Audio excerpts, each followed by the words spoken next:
Ədəbiyyatda həyatı əks etdirmə üsulları hansılardır?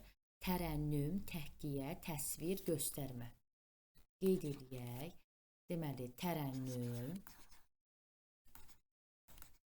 ikinci təhkiyə,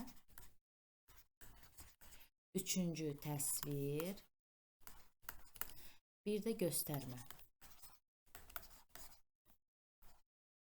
Bunların hər birini ayıraraq da hansı mənaya gəldiyini gəlin izah verək, öyrənək.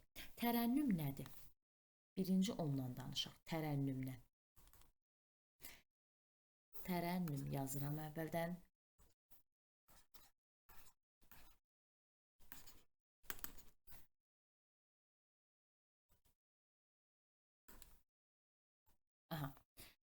Tərənnüm bədii əsərdə hiss və düşüncələrin, istək və arzuların obrazlı ifadəsinə deyilir. Tərənnüm ən çox lirik növlə bağlıdır. Ən çox nə ilə? Lirik növlə bağlıdır. Ən çox lirik növlə bağlıdır. Sonra tərənnüm üsulunda şeirin əşya və hadisələrə subyektiv fikri öz əksini tapır. Deməli, tərənnümdə əşya və hadisələrə subyektiv fikir öz əksini tapır. Necə fikir? Subyektiv.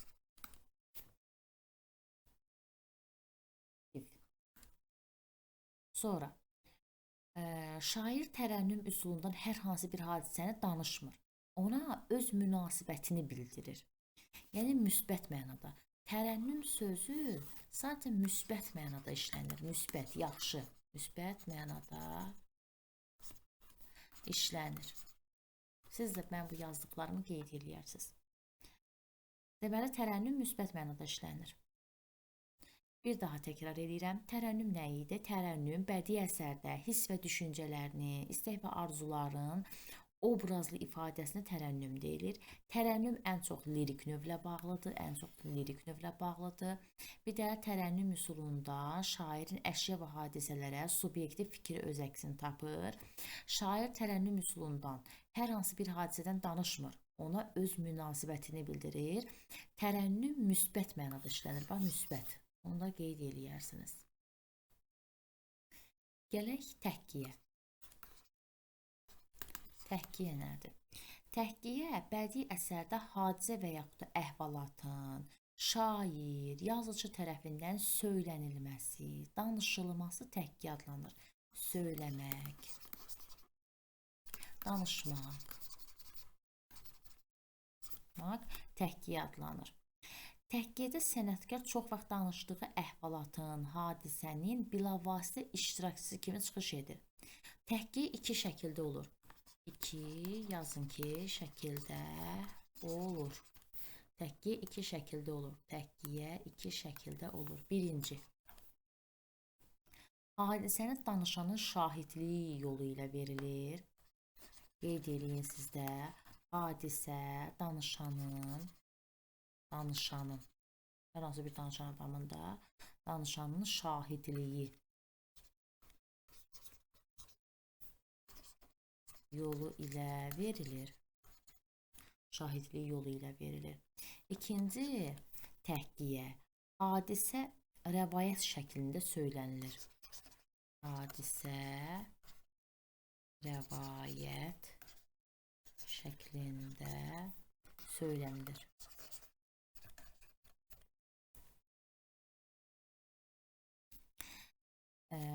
Qeyd eləyirəm bir daha. Bədii əsərdə hadisə və yaxud da əhvalatın şair və yaxud da yazıcı tərəfindən söylənilməsi, danışılması təhkiyə adlanır. Və təhkiyədə sənətkar çox vaxt danışdığı əhvalatın, hadisənin bilavasitə iştirakçısı kimi çıxış eləyir. Təhkiyə iki şəkildə olur. Neçə şəkildə olur? İki şəkildə olur. Birinci, hadisəni elə bir danışanın şahidliyi yolu ilə, ikinci isə hadisə rəvayət şəklində söylənilir. İndi yenə davamını deyirəm, qeyd eləyin. Məsələn, təhkiyənin rəvayət şəkli, bax buradan yazıram, rəvayət şəkli nağıl və dastanlar üçün səciyyəvidir. Qeyd eləyin. nağıl və dastanlar üçün səciyyəvidir.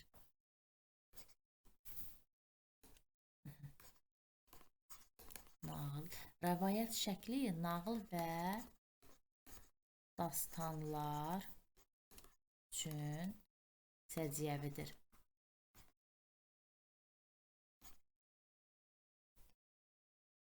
Deməli, təhkiyyənin rəvayət şəkli nağıl və dastanlar üçün daha səciyyəvidir. Təhkiyyə üsulu ilə yazılan əsərlərdə müəyyən bir hadisə və ya əhvalatdan bəhs edilir. Təhkiyyə ən çox epik növlə bağlı olur. Epik növlə bağlı olur. Daha çox. Təhkiyyə müəllifin dili mənasında işlənir. Bax, buradan da yazıram, sizə qeyd edin. Təhkiyyə müəllifin dili mənasında da işlənir.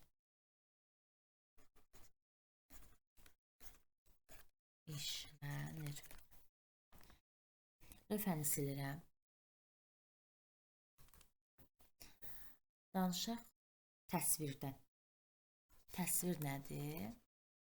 Təsvir, bədii əsərlərdə hadisə və yaxud da əşyanın əlamətlərinin sözlə ifadəsi təsvir adlanır. Deməli, bədii əsərdə hadisə, sonra, məsəl üçün, əşyanın əlamətləri, nə vasitəsilə təsvir olunur? Söz vasitəsilə təsvir olunur.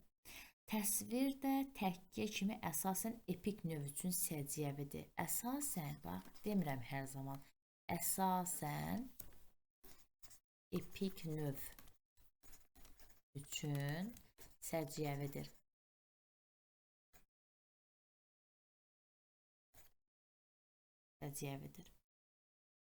Sonra gərək göstərmə.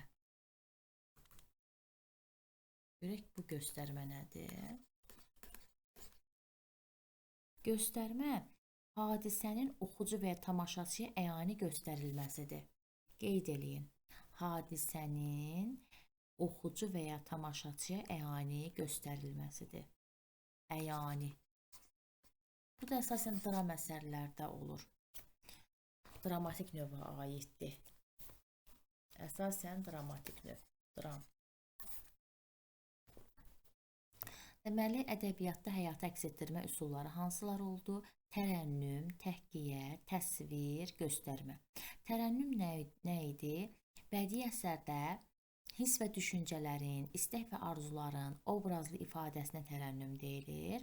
Tərənnüm ən çox hansı növlə bağlı olur? Lirik növlə bağlı olur. Tərənnüm üsulunda şairin əşya və yaxud da hadisələrə subyektiv fikri öz əksini tapır. Şair tərənnüm üsulunda hər hansı bir hadisəni danışmır, ona öz münasibətini bildirir. Tərənnüm nə idi? Müsbət mənada işlənirdi. Təhkiyyə. Təhkiyyə bəs bədii əsərdə hadisə və yaxud da əhvalatın şair və yaxud da yazıcı tərəfindən söylənilməsi, danışılması təhkiyyə adlanır. Təhkiyyədə sənətkar çox vaxt danışdığı əhvalatın, hadisənin bilavasitə iştirakçısı kimi çıxış eləyir. Təhkiyyə neçə dənə şəkildə özünü göstərirdi? 2 şəkildə özünü göstərirdi.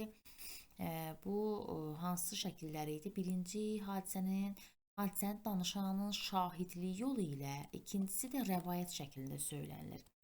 Təhkiyyənin rəvayət şəkli nağıl, dastanlar üçün daha səciyyəvidir.